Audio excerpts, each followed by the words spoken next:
Hello everybody, it's Grill Got Game and welcome to another Gander video. Today, I am checking out the visual novel Degraman. I hope that's how I pronounce that. It's either that or Degraman. This is developed by Norm, who contacted me back in, it might have even been September or October, about checking this game out. And I was kind of bogged down with stuff at the time, and then I got COVID, so this fell way into the back of my mind, and I had almost forgotten it, but thankfully I remembered, so apologies to you guys that it's taken so long for me to check this out, but I'm excited to finally get a chance to look at it.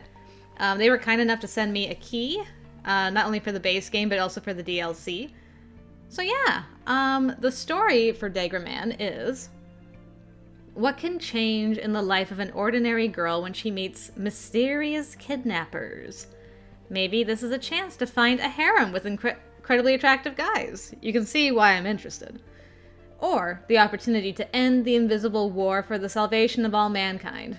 Slightly less interested in that part of it. And what if this is a trap in which the heroine is just a bargaining chip in the game of immoral superhumans? Only you decide how the fate of the heroine will be decided and whether she will survive, choosing between evil and even greater evil. There you go. Our options are to be evil or more evil.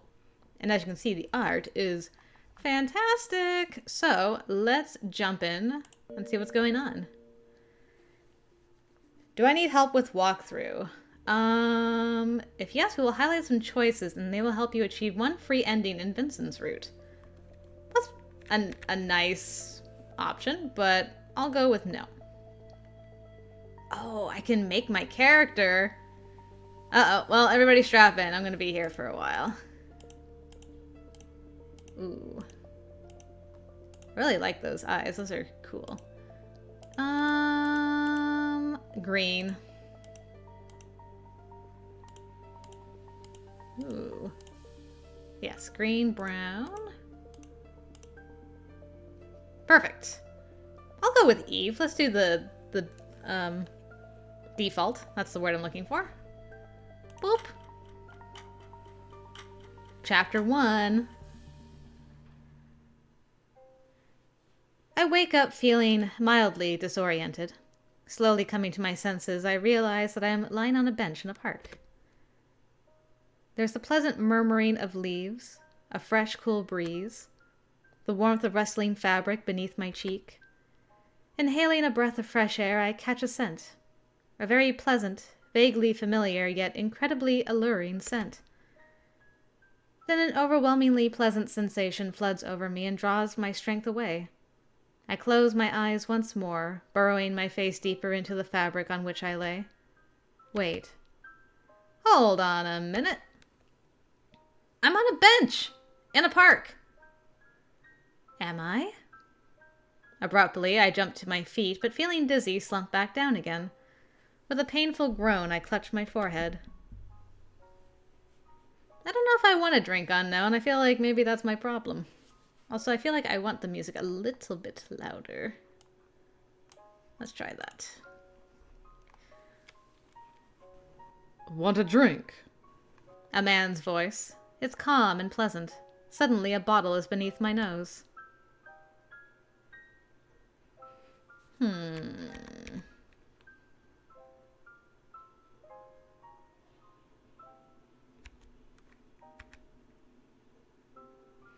Just a random guy being like, hey, you want a drink?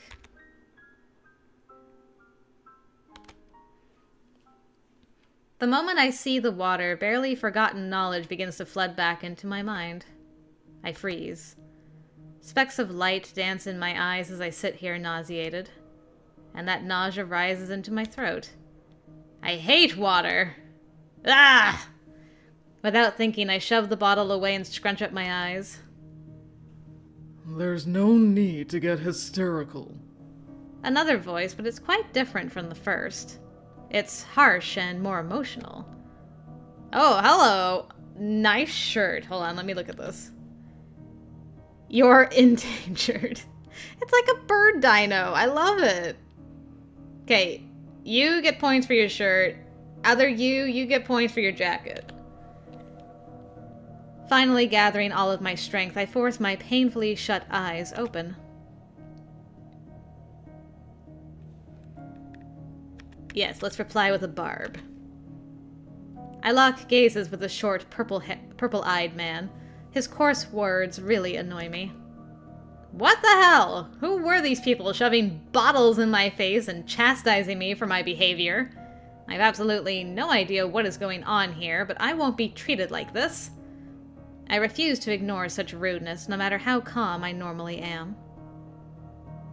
Such a brave thing to say when you're standing behind someone else's back. Seeing the bitterness intensify on his face, I realize a storm is incoming. But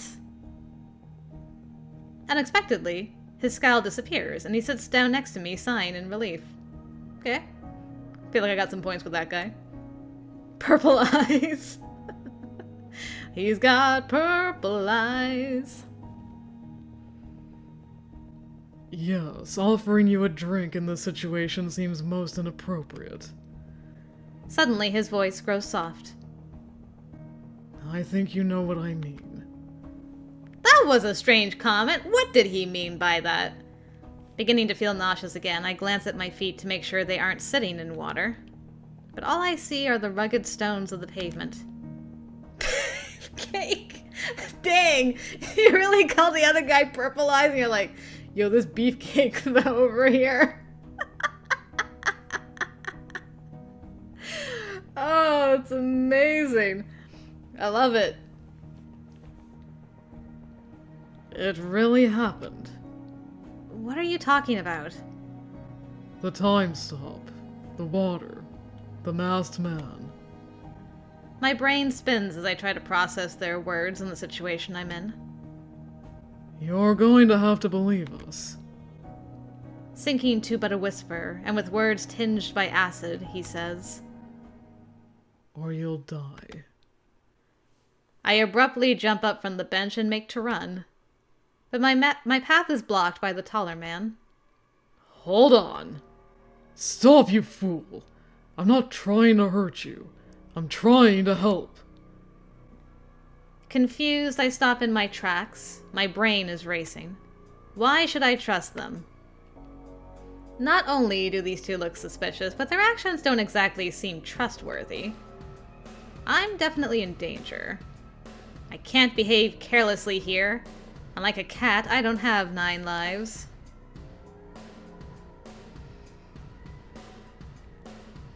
I mean, there's 2 of them, though.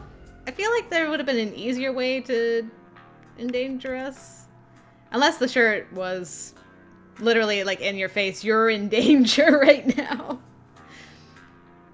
Well, curiosity killed the cat. No matter how afraid I am, I can't act impulsively.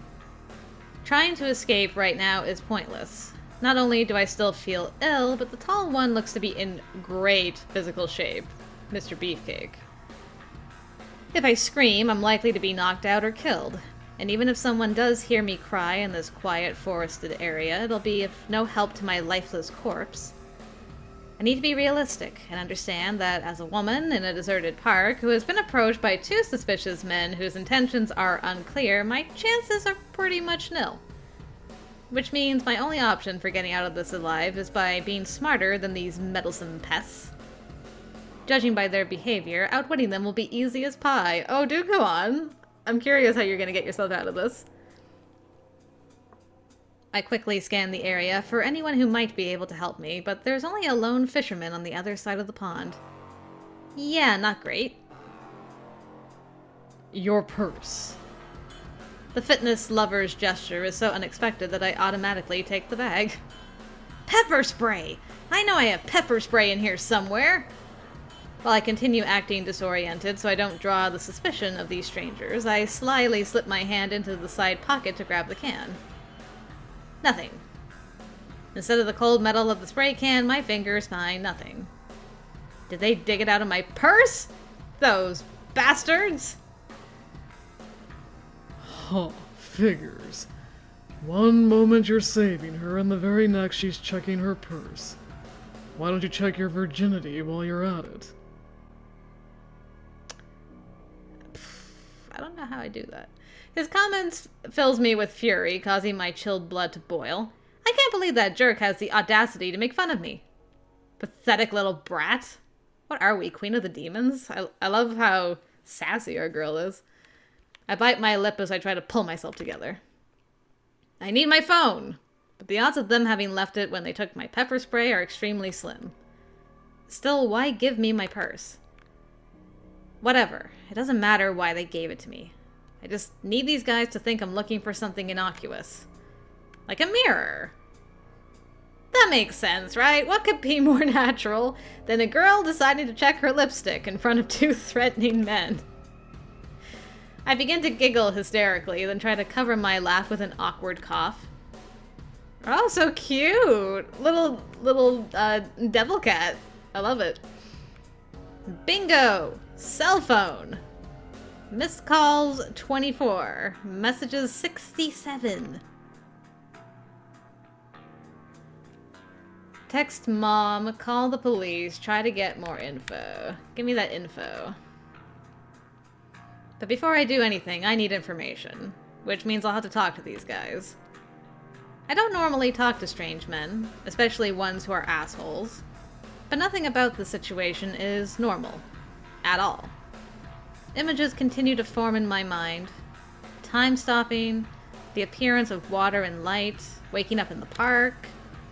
The strange men next to me who look and act even curiouser and curiouser. And apparently they know what's going on here. I'll try to play according to their script. Anything to glean some information. First, explain to me what happened. Dusting himself off, the shorter man stands up from the bench, his voice quite enthusiastic. Let's go, then. I was intent on playing along, but it seems the playwright has drunkenly changed the genre. From a thriller to a dark comedy.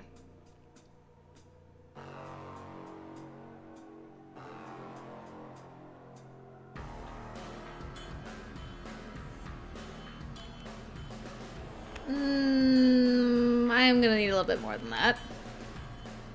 I'm not going anywhere with these shady dudes. There's no doubt in my mind they're dangerous. And if I do go with them, there's no way I'm getting out of this alive. I don't feel so good. I think I need to sit down. For just a minute. Trying to look as miserable as I can, I slump back onto the bench and through half-closed eyes watch the two guys move closer. The beefcake sits down next to me and my heart thunders anxiously. Anything I can do to help?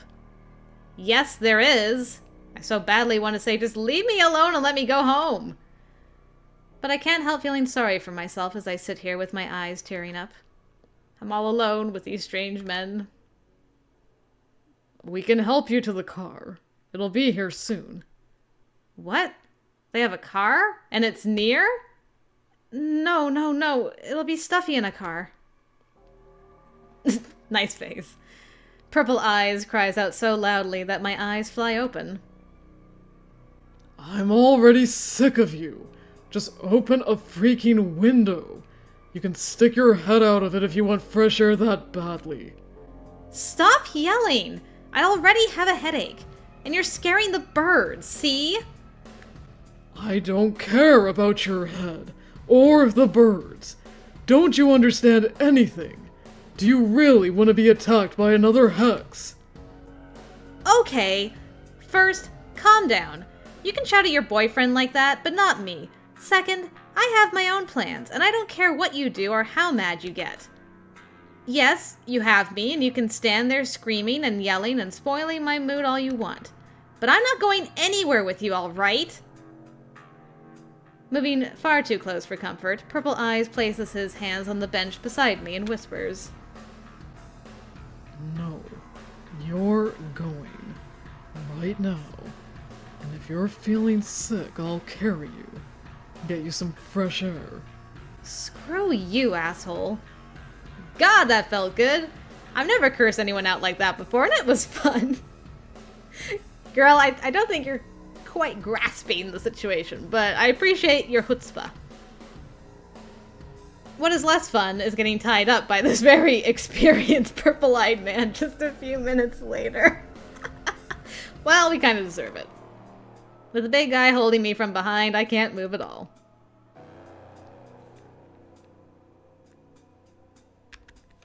Headbutt. Never let it be said that I sat idly by and let them do horrible things to me. Having a stronger dislike for Purple Eyes, I choose him as my target. And so, when he comes close enough to tie another loop of rope around me, I proceed to headbutt him in the nose as hard as I can. Or at least I thought I did. He had ducked at the very last second and is now continuing to bind me completely unfazed. As if in retaliation, they tie the rope so tightly that I can barely move at all. Hey! If you even think about screaming, you're either getting gagged or knocked out. What lovely prospects! I keep that to myself, of course. There's no need to rock the boat, she says, having missed a headbutt. It's odd that they spent this entire time trying to convince me to go with them instead of knocking me out and taking me anyway. This is a super strange kidnapping. As I ponder my sad fate, Purple Eyes takes a phone call and looks even more irritated when he finishes. I was trying to be nice. What did you expect? You're the one yelling like a madman. My tongue is my enemy! I'm already anticipating a blow or having a gag shoved into my mouth, but Purple Eyes only rolls his eyes. The big guy then tosses me over his shoulder and begins walking. I feel like a freaking sack of potatoes. I can see people as we walk, and it's clear they see us too, but they don't do anything. Ah, so someone else will help, eh? This must be crowd psychology in all its disgusting glory. What's worse, if I try to scream for help, I'll likely be knocked out and lose any chance I might have to escape. We finally reach the park entrance, where a Maserati waits for us. Very nice. Except for the cracked window? What else we got going on in here? Sweater, journal, voodoo doll, gummy bear thing? Whatever that is. Purple Eyes opens the door and the big guy shoves me inside. Let go of me this instant! I'm not going anywhere with you! You should be thanking us you're not in the trunk. Purple Eyes jumps angrily into the front passenger seat and the driver turns to him and speaks reproachfully. Why so rude, Vincent? This plan is for emergencies only.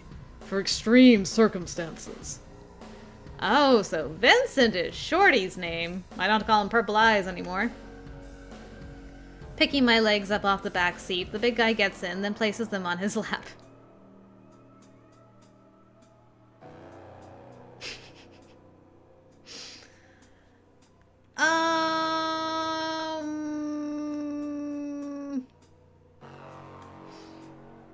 Man, choices. So many choices. I'm okay with Beefcake. Beefcake's okay in my book. I enjoy antagonizing Vincent. I feel he's just gonna kill me one of these days, though. Ah, in for a penny, in for a pound. Oh, hell no. It's clear whatever's waiting for me isn't good, and now that I'm in the car, I have nothing to lose. So I try positioning my legs to accidentally kick Vincent's seat. But the only response I get out of the jerk is a disgruntled yelp, to which I innocently reply, "Oh, I'm sorry, that was an accident." I continue the charade with a second accidental kick. Sorry, this is so embarrassing. No longer restraining myself, my third kick is my hardest. That one was on purpose. Having finally lost his temper, Vincent shouts. He only lost his temper now. That's enough! You're pissing me off! I'm uncomfortable. Maybe if you treated me normally, I'd behave myself. Oh yeah, sure. The moment I untie you, you'll start fighting again, so no. We ride on in silence, and I try as best as I can to sit in a position that allows me to look out the window for any landmarks, just in case. It's not long before we enter a high-class residential complex and park in an underground lot. The big guy, once again, tosses me over his shoulder before carrying me to an elevator. Vincent and the young man who was driving join us.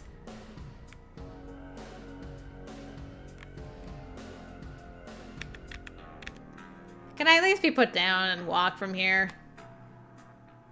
The big guy takes a couple of steps, and I realize an improvement to my situation is in order. Maybe I can walk the rest of the way myself? I don't want to end up with a brain hemorrhage or anything. He then sets me down on the floor, but not a second later takes me up into his arms. I'm okay with that. Well, guess he solved that problem in his own unique way. Seems you like being carried around, eh, princess? I glare at Vincent contemptuously. This guy, I swear, he makes me so mad. I haven't been in this position long enough to form an opinion. What does your expert analysis say? Well, as you can see, of the two of us, you're the only one being carried. So? Well, I don't know. I'm being carried against my will, but maybe you're just jealous our situations aren't reversed. Vincent glares at me spitefully. For an abductee, I certainly have a big mouth. At least you're aware. We leave the elevator and walk through an inconspicuous door at the end of the hallway. Oof. That was a quick chapter. Okay, well, things got spoopy real quick. Even though I'm currently in an extremely awkward position, I can't help but notice that we've entered a peculiar place. Can't help but notice, eh? This corridor looks vaguely familiar. Identical doors are located at equal intervals all the way down until the hallway turns a corner. The sight of it gives me an itchy, uncomfortable feeling. The young man opens the door in front of us and I am carried into the room. The big guy sets me gently down on a hellishly uncomfortable chair, then leaves with his blonde friend, thus abandoning me to the long-nosed stranger. Hello. The man sits down at a desk and stares at me. His all-consuming gaze is making me feel uncomfortable, so I avert my eyes and begin examining the room. We're in an office of some sort. It doesn't look too unusual, except the view from the window. Are my eyes deceiving me? How am I looking at a construction site right now? There's no way.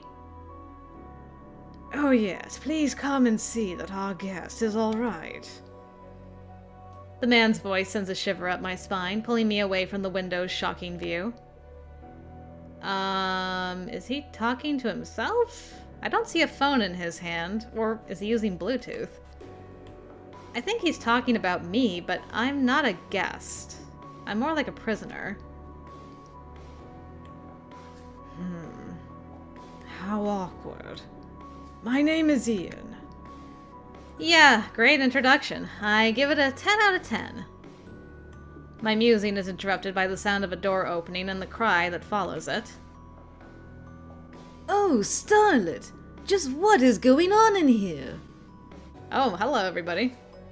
An Asian man hurries to me, followed by a short blonde-haired man. Behind them, a tall ginger leans against the door jamb. So many beautiful boys.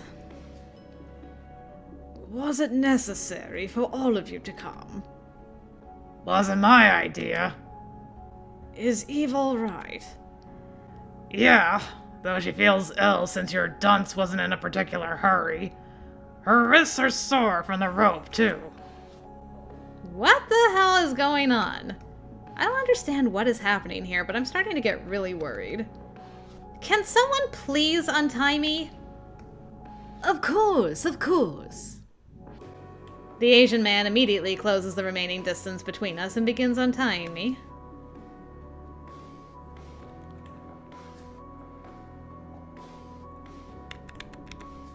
Thank you. As soon as the man unties me, I glance at him gratefully. Thanks. I won't let anything happen to you. I don't even have time to ask him what's happening when he continues. Are you hungry? Hold on. You want me to eat?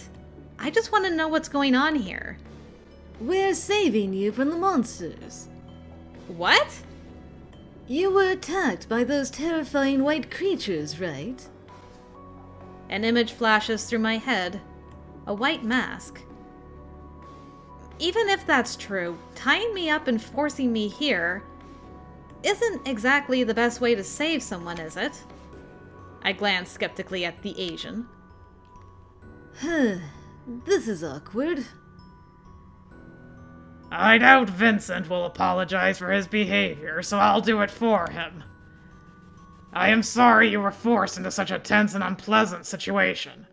But please, believe me, it was not done maliciously. It's just that our pioneer doesn't quite understand the damage he does with such methods. The blonde approaches while carefully looking me over. There's something about his penetrating gaze that makes me uncomfortable. Will you allow us the chance to explain what is going on here? Yes. I'm all about giving chances. I sigh deeply as I try to organize my feelings. It's true. I don't understand what's happening here. But no matter how strange these people may be, perhaps I should hear them out instead of jumping to conclusions. Well, I guess I can try to give you a chance. Excellent. I suggest changing our surrounding to a more welcoming one. Might you come with us? I guess. Cautiously, I join the blonde with the cornstalk and Smiley, who keeps glancing at me as if he wants to say something, but then stops himself short. We walk out into a strange corridor where the blonde opens the door just across from Ian's office. What am I looking at? Wow. A nice crib. I love all the toys. They're adorable. Confused by what I see in the room, I take a step forward. Whoa, chapter 3 already, dang. I wonder how many chapters there are. I think it did say, but I've forgotten. As the door opens, I'm instantly blasted with music. It's odd that I was unable to hear it from both the corridor and Ian's study. The moment we walk in, everything goes quiet. Stepping forward, I almost lose my balance on the unexpectedly cushy floor, which causes the smiling man to slide in and grab onto me. With the support of his helping hand, I regain my rightful position in the world. Don't fall. He smiles yet again before letting go and walking on, and I follow close behind. Ryu. Well then, it's time to introduce myself. I'm Ryu, and I'm happy you're here. You're just in time. Food will be here soon. Those scoundrels weren't looking after you at all, were they? Food? Honestly, I don't have the appetite for anything right now. He continues to lead me forward. As I glance back, I notice how chilly the room seems, mostly because it's just too big. Have a seat. Ryu immediately plops down, and I cautiously take a seat nearby. Once my eyes have grown accustomed to the dark atmosphere, and strobing lights, I am able to make out the details of the room. Whoa! Your hair is so beautiful, it is unfair, sir. A man laying next to me smiles sympathetically. Ugh, a Sebastian! Oh no, I'm gone! Hello, Eve. I'm Basti. Nice to meet you. His voice is quiet and muffled, but I'm able to make out most of what he said. Victor. You look pretty chill. At least in that pose. The short blonde introduces himself next, then grabs a bunch of throw pillows and tosses them on the floor before settling himself down on them. He then pulls out a pencil and paper and immediately begins drawing. I'm Ragnar. I hope our resident blockhead didn't frighten you too much. A great picture. The red-headed cornstalk joins us on the floor while clutching a hookah. It's like they've gone back to whatever they were doing before I got here. Then there's Mark. If you gaze into the abyss, you'll find him gazing back at you. Ryu points to a man sitting in a chair who turns to look at me when he hears his name. 1 and 12. What a charming greeting. I'm Castle. The tall guy, one of the two who had brought me here, briefly introduces himself, then leaves. He returns a short while later carrying bags filled with all kinds of food. Bon appetit! Ryu happily reaches for the food, which smells so good that it has me considering joining them. I haven't eaten since earlier this morning. It's a tradition of ours to greet new arrivals with food and party. Ryu continues to chat happily as he rifles through the delicious-smelling bags. Would you like a dumpling, little starlet? I hope you are okay with accepting food from a stranger. Ryu pulls out a bag of large Asian dumplings and scarfs down half of them in the blink of an eye. Delicious. He then pauses for a moment and with great difficulty hands me a single piece. Ew. Don't even think about sharing food with that living trash can. Ryu doesn't waste any time. Inhaling his food in 2 large gulps, he then turns to me without missing a beat. We're kind of like superheroes. Okay. Like a predator, Ragnar leaves his hookah behind and creeps in close before leaping into a bag and confiscating a box of pizza. Mark is sitting behind us rustling through a package of licorice jelly beans. All while Sebastian nibbles on a carrot next to me. He looks just like a little bunny with those gentle eyes. Victor keeps glancing at me with a sharp and penetrating gaze. It looks like he's sketching something with a pencil. You sketching me, boy? That's when I notice Vincent glaring at the booty of food boxes sitting right next to Cass. Then at Ryu, who continues to inhale his food with a speed incapable of a normal human being. Yeah, I'm like, are we all supernatural people? I assume we must be. We are so awesome. We have superpowers and we slay monsters. And you're even awesomer. Puzzled by Ryu's nonsense, I stare at him dumbly. Then, suddenly, and with supernatural dexterity, he gently pops a chunk of stir-fry into my mouth. Eat! You need lots of energy. Yum yum. Do you watch superhero movies? I hurriedly swallow so I can respond, but when I open my mouth again, Ryu shoves a piece of sushi into it. We are so much cooler than those characters. Yum yum, check this out. He quickly stands up, and the others scurry away from him just as quickly, scattering food in the process. Oh, fancy. Ryu takes a graceful step forward, and suddenly the air around him begins to sparkle with shiny and extremely sharp-looking blades. Where did they come from? Will you cut that out, you idiot? You nailed the vegetable to the floor. Cass hurries to help Sebastian, whose shirt has been pinned to the floor by Ryu's blades. The knives perfectly outline Basti's silhouette, reminding me of the popular circus tradition. Uh-huh. You nailed the vegetable.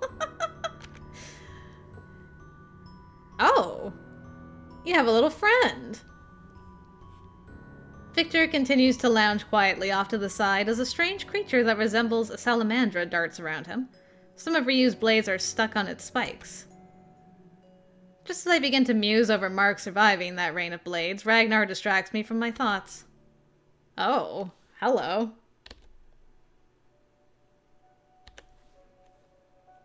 Ah, Ryu is wreaking destruction and havoc again, eh? And without me! Inhaling deeply from his hookah, Ragnar blows the shimmering smoke into the air, forming the outline of what looks to be the Titanic? Okay. Which then rams into Ryu at full speed, knocking not only him to the floor, but everything else in the room as well. Quiet. Mark's voice calls out to us from behind a fallen chair. Judging by the light radiating around it, something strange is going on over there. Something strange. We need to calm them down. Cass looks at me and sighs, then pulls the final blade from Sebastian's shirt. Freed from his shackles, Basti disappears behind the chair a moment before Mark screams. No! Anything but that! The light in the air slowly fades as Cass turns to Ragnar and snatches his hookah away, and the deeply offended genie glares back at him. At the same time, Vince unceremoniously shoves a lollipop into Ryu's mouth just as he pulls himself up from the floor. Man, a lot happened there. I drew you. Sitting down next to me, Victor hands me a picture. I can't believe what I'm seeing. The picture's accuracy is astonishing. There's just one problem. I'm completely naked. And everything that's hidden beneath my clothing is drawn with startling precision. How? I've got a good imagination. More like good vision. X-ray to boot. Well, not exactly. My first instinct is to try and cover myself, but it's not like the others are hiding themselves from Victor's gaze. Besides, would my hand even be able to block his X-ray vision? Whatever the case, it's too late now. He's already seen and drawn everything. I'm keeping that. Despite my embarrassment over the depiction, I have to admit it's really good. And it's me! Deciding to keep it, I tucked the paper away in my jacket pocket. I'm not letting any of the guys keep that. That's mine. I now find myself sitting quietly on a mattress on the floor, feeling absolutely stunned by the present situation. And it seems the guys are starting to gather around me again. Don't worry. I only show my drawings to those I've drawn. I just don't know how to process the fact that you can see me in, that way. I can control it, you know. Oh, that makes it worse. Then don't use it on me again. Ever, okay? If it bothers you that much, then okay. Staring into Victor's eyes right now feels incredibly uncomfortable. If there's anything you don't understand about Ian's explanations, we can try to help. I don't know what it is, but Victor instills these strange and conflicting feelings within me. There's something off about him, creepy even, and his piercing gaze doesn't help his attractiveness at all. But despite all of that, inexplicably, illogically, I feel like I can trust him. Well, he explained almost nothing. Lucky for you. Am I finally going to get an explanation here? I begin ordering my thoughts. Maybe I should start from the beginning. Today, when I was at school at lunch, strange things started happening. Changes in the physical composition of matter, strange light phenomena, pockets of frozen time. If only Vincent Castle had arrived earlier, our lovely damsel here would not have suffered for so long. And all alone at that. Ragnar turns to me, exhales his smoke, then gallantly takes my hand. Next time I will be the one to save you. And I vow to be on time. I only just now noticed how long your hair is and that it goes blue at the end. That is really cool. So, am I stuck in a loop? Am I a time traveler? Is that my power? But you guys know me. Fine. Just let go of my hand, please. Victor then hands me his sketchbook with one hand while holding an eraser in the other. I flinch, thinking he's showing me another naughty drawing, but I'm shocked to discover that the image is even worse. It's the man I saw from beneath the water. Once I've gotten a good look at him, he immediately erases it. Yeah, that's him. I strain to say the words, an irrational fear causing my voice to tremble. It's okay. It's all over now. Pushing the paper aside, Victor places his hand on my arm. The friendly gesture and his calm voice are both oddly soothing. Exactly. No one will attack you now that we're around. Just knowing that someone cares about me has me feeling more at ease and gives me the strength to smile. Thanks. I try to continue. So, that creature I saw after all of those physical changes, what was it? I stare pleadingly at him. We call them altids. Their presence creates these special fields like the one you already saw. And if they remain in these areas for an extended period of time, they can make anything vanish. These vanishings go completely unnoticed by humans. Even large-scale disappearances, such as cities and countries, are completely unseen. The erasures are entirely imperceptible to them, and any references or even memories. All evidence that they ever existed is gone. All of it. Interesting. But even if such a creature exists, how does one reconcile the confusion that results from these disappearances with reality? Suppose these altids erase a person. Wouldn't their home and belongings remain? What about the fate of the people they influenced and interacted with? What if they had children? I think on it for a bit, but it's far too early in the game for such questions. So I turn my attention back to Victor. Well, now you just gotta let me wonder. Don't worry, that's what we're here for. Ryu jumps up and happily places his hands on his hips. Clearly, nothing can tarnish his cheerful demeanor. We can do hocus pocus. Ragnar exhales a cloud of smoke, which takes the form of a wizard. Yes, fortunately, there are special people in this world. Ian believes the thing that separates them from the rest is their link to the fourth dimension. Well, that has something to do with the principle of uncertainty. But if you'd like more of an explanation, you'll have to ask Ian about it. No thanks, I'll pass. But what does all of this have to do with the fourth dimension? Aren't humans three-dimensional beings? The special ability allows you to perceive these altids and the special distortions that precede their attacks. Oh, so that's what I do.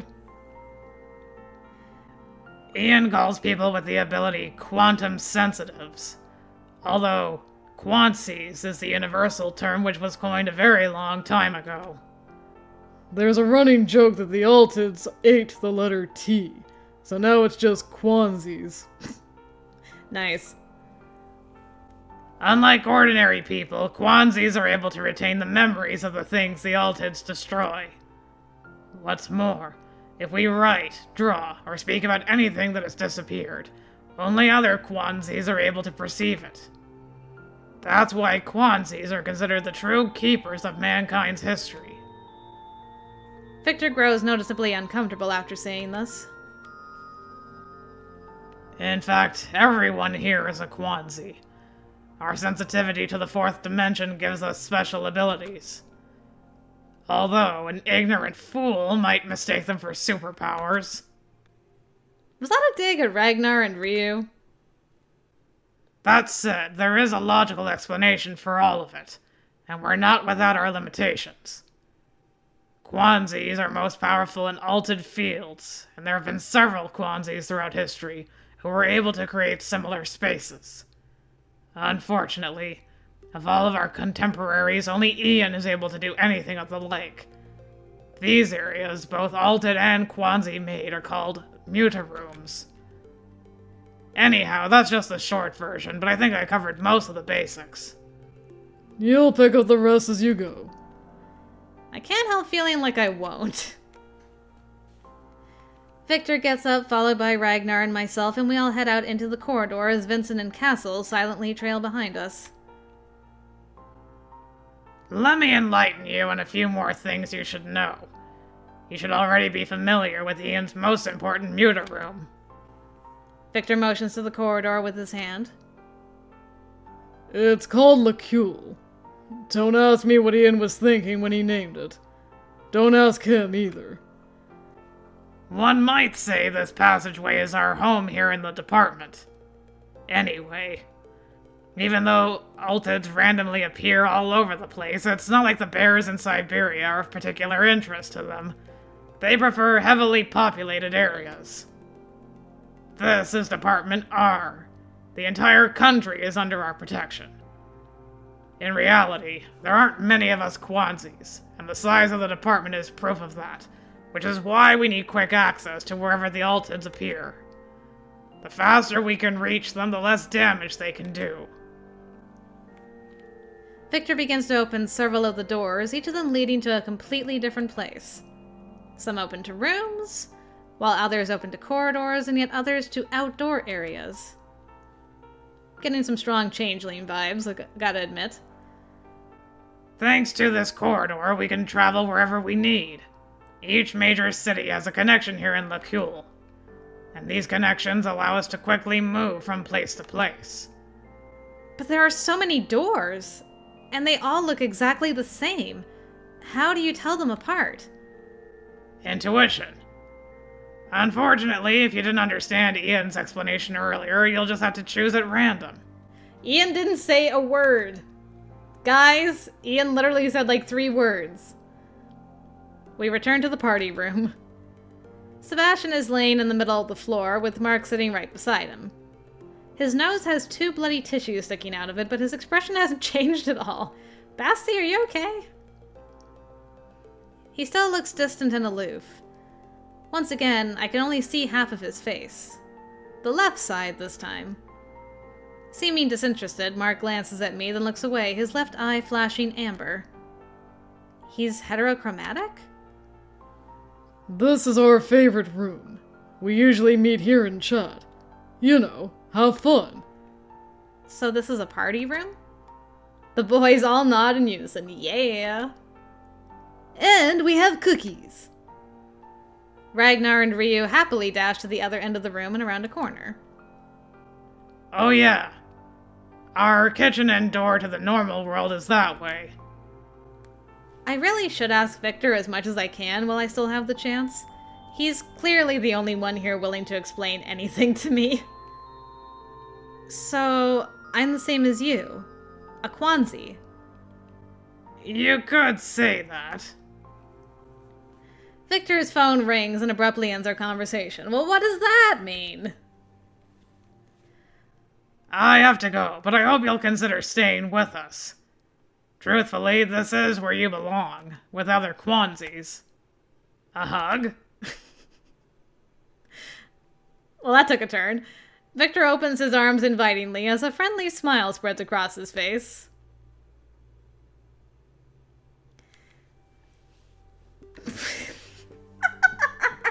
I honestly don't know what to say at this point.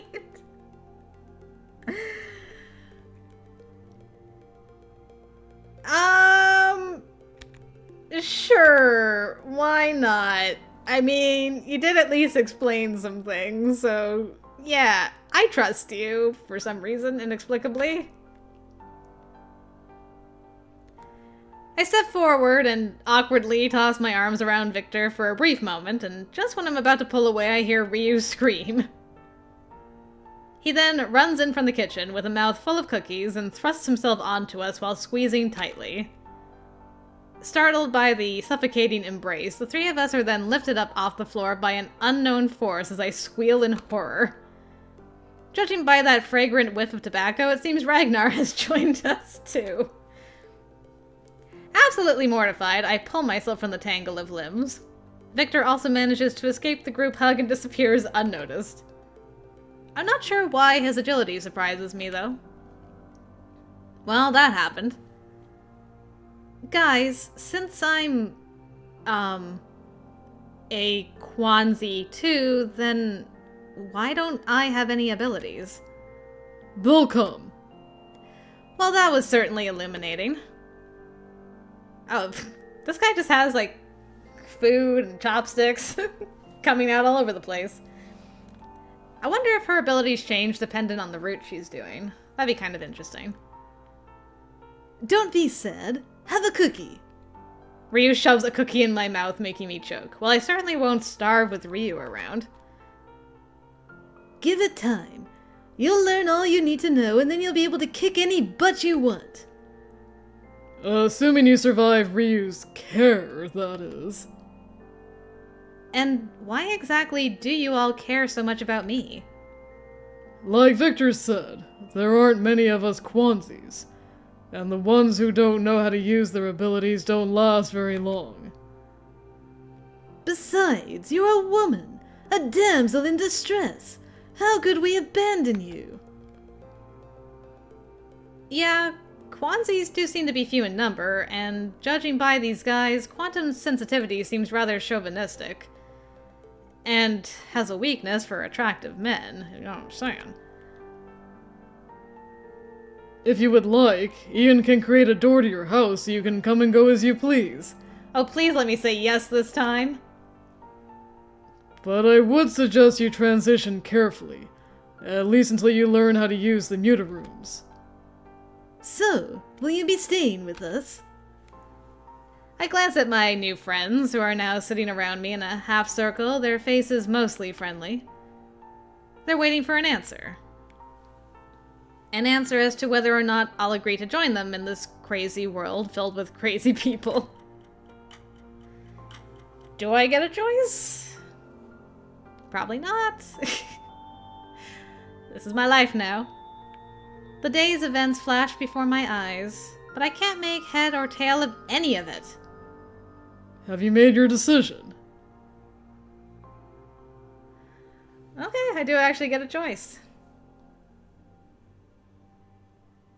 Probably if I go home, I die to the things that were trying to eat my face, whatever they were. I don't understand what's going on, so I'm gonna stick around. That's the honest truth. Although some of it has already been explained to me, I'm still not sure I understand. It's also unclear and confusing, and unbelievable. But I want to understand, and I think these Kwanzis can help me. Well, guys, looks like I'm staying the night. Woohoo! Both Ragnar and Ryu squeal excitedly. Basti just smiles at me, while Mark slips smoothly into a chair and begins playing tricks with a deck of cards. Vincent, however, looks tired as he drums his fingers nervously against the mattress he's sitting on. Like a statue, Cass stands next to him looking both stoic and beautiful. Boot camp in the muta room starts tomorrow. We can hang out together. They're far too cheerful for a handful of superhumans dealing with a global menace. But is it really true what the movies say? That with great power comes great responsibility? Because if I didn't know any better, I'd say it's great irresponsibility with these guys. Interrupting my thoughts, Ryu grabs my hand and leads me to a door near the kitchen. His movements are so deft that I don't have any time to eject. This will be your room for the night. We all slept here when we first arrived. Of course, it's a bit awkward for a woman to hang out with so many men. But what can you do? There are significantly fewer lady Kwanzis than there are men. Ragnar must have been reading my mind. I wonder why the imbalance. Mark, sweetie, can you help us out here? I'll send you a new kit in jiff. Almost magically, Mark is suddenly beside us, staring at Ryu with indifference. Our little starlet needs some casual clothes. Mark sticks out his hand, and its outline blurs for a brief moment. Not an instant later, he's handing me one of my nighties. Okay. Ragnar, what are you looking at? Vincent's blushing like mad. Vincent, who is standing nearby looking like his usual angry self, suddenly blushes and covers Cass's eyes. Stop parading our girls' lingerie around for everyone to see.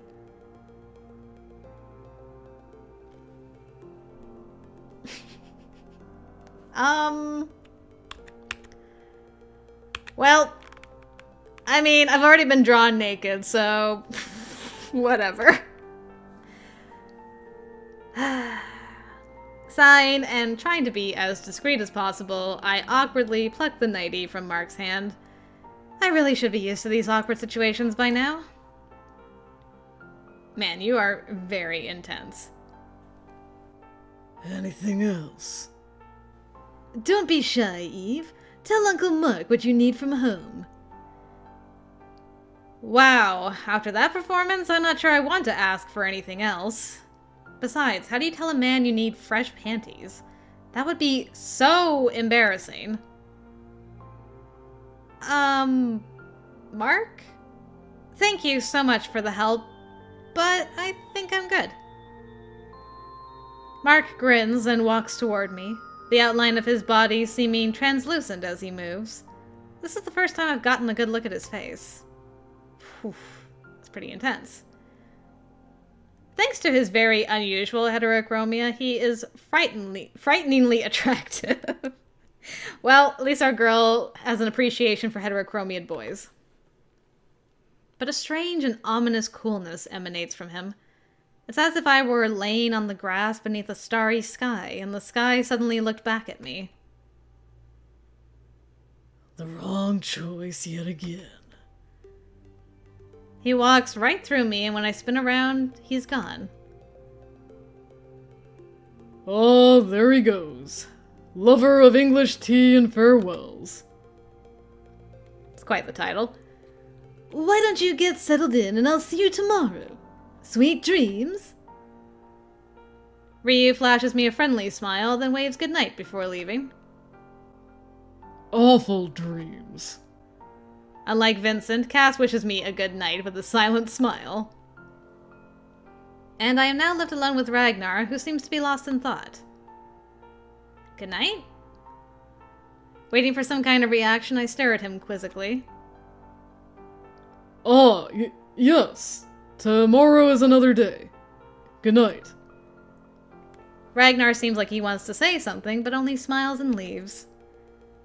Alone at last, I sigh and walk through my door. Oh, this is nice. Very cozy. Unlike the other room, this one is small and cozy, and if it wasn't for the guy's photos hanging on one of the walls, I'd have mistaken it for a hotel. I approach the pictures to get a better look and notice they're all younger images of my new friends. There's only one group shot in the entire bunch, however. A picture of Vincent with a small child. Vincent looks 2 or 3 years younger than he does now, and the boy next to him can't be older than 5. Weird. The child looks strangely like Cass. He has the same bright eyes and serious demeanor. Is he a relative, perhaps?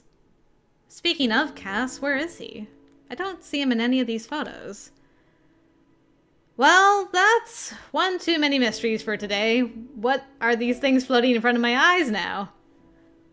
I plop down on the fresh linen-covered bed.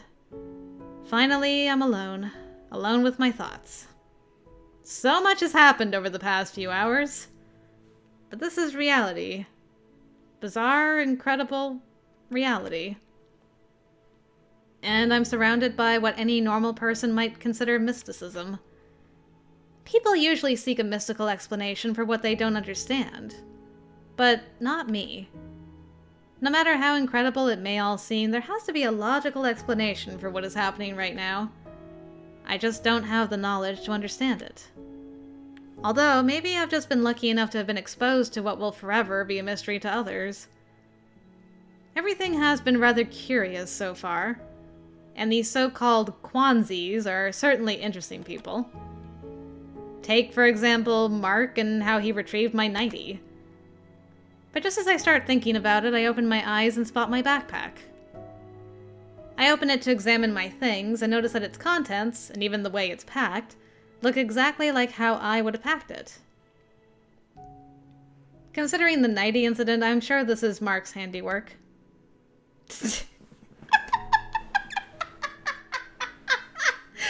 These are my options? Mark is a mysterious panty thief, or Mark is a nasty pervert. Oh, they're both such good options, though. He is rather mysterious. Mysterious heterochromiad boy. I giggle, imagining the dark and mysterious Mark rummaging through my underwear drawer. Really? Has this entire ordeal shocked me to the point that I'm now finding it all funny? No, it's just shock. I continue to mentally sort through the day's acquaintances. I spent a lot of time with Ryu today, didn't I? Ryu is friendly. Ryu is too friendly. He's not... I don't know. I feel like some of the other guys were more so than him. He's more like... kind of like a puppy that has no filter. I'll just say he's friendly. He smiled all night long and was happy, attentive, and helpful. It was certainly nice having someone so concerned for me. I didn't starve under his watch. What about Ragnar, our tall ginger boy? He's very flashy. Ragnar is certainly striking. He's tall and dresses gaudily, in a beautiful purple. I don't ever see him getting lost in a crowd. It's great that there are people out there who aren't afraid of expressing themselves. And then there's Sebastian. It's so easy to forget about him. How can you forget about him? His hair is fantastic. Aw, that's my options. He's timid or unremarkable. So how about Sebastian has gorgeous hair? Sebastian is a soft-spoken young man who is shy, quiet, and unassuming. As for Ian, I don't have much to say about him. Our acquaintance was fleeting. Ian is repulsive, dang. Poor Ian. He said like 3 words to us. Given our brief interaction, I don't have much of an opinion of him. Then there's Victor, a very mysterious man indeed. He was very helpful. He definitely has a unique appearance, and a shocking ability I won't soon forget. But despite it all, he's been kind to me, and was the only one to tell me anything about the Kwanzis and Altids and all that. Which has been absolutely vital to me. I also met Vincent today, one of the men who brought me here.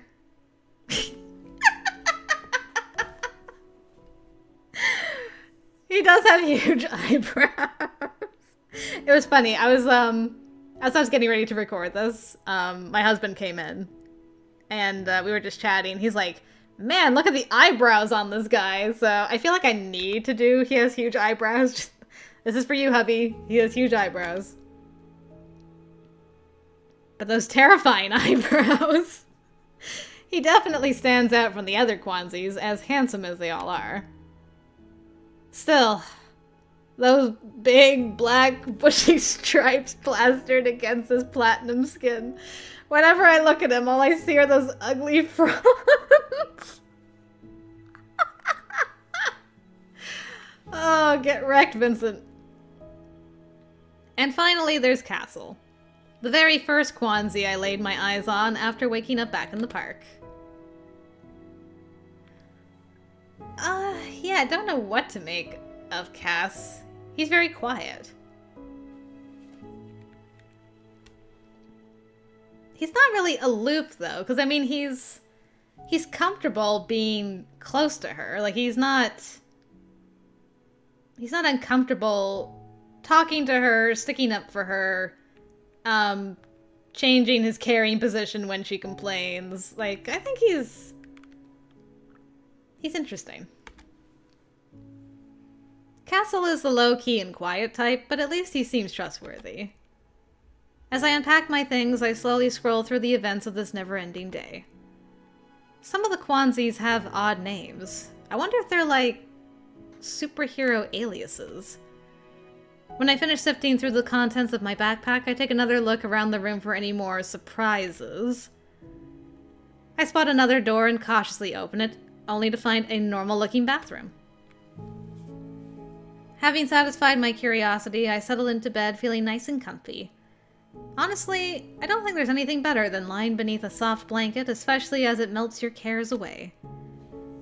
Feeling completely content, I doubt anything can ruin my mood right now. Not even the inevitably heated conversation I'm sure to have with my mom soon. I hope she didn't report me missing. But it's not long before the anxious thoughts that have been swirling around my head are gone. And I'm left with nothing but sweet dreams about my powers, thoughts of saving the world, and memories of the amazing company I now find myself in. Well, she's very accepting. That's good. Okay, well, I think that is the perfect place for us to stop our gander for today. I hope you guys enjoyed that. I will say, I'm intrigued. I'm very intrigued. It gives me a lot of, like, Dance with Devils, Changeling. Like, it gives me a few vibes. Very good vibes. I mean, there's a lot that's, like, happening very quickly, and we don't really know what's going on yet, but I'm intrigued, and I like these characters. They're all fun. They're all very fun indeed. So, the way this game works is there's the free version, which has one route, which I think is Vincent. So there's like Vincent's route with his endings, and they're slowly adding in all the guys over time. So I think they also added in Castle, I want to say. I think Castle and a loner route have been added as DLC. So yeah, just over time they're going to slowly add each of the guys. Now, if you guys are curious and want to check out this game for yourself, I will leave a link to the game down below, and you can play either the free version, or if you really enjoy it and you'd like to have the Loner and Castle DLC added as well, I also have some Steam keys, so yeah, if you would like one of those, then leave a like on this video and comment below that you're interested, and I'll get that over to you guys. Alright? The devs were awesome enough to hand that out. There's also Google Play Store keys, as well, codes, I should say, codes, if you'd rather play on there instead of Steam. But yeah, contact me. We'll make it happen. And otherwise, thank you to the devs once again for emailing me about this game and giving me a key for it. I thoroughly enjoyed it, and I'm going to be keeping an eye on this. I want to... You've piqued my curiosity, and I'm curious about all these guys getting added in over time, for sure. But that is it for me today. Thanks again for watching, everybody. Until next time, I will see you later.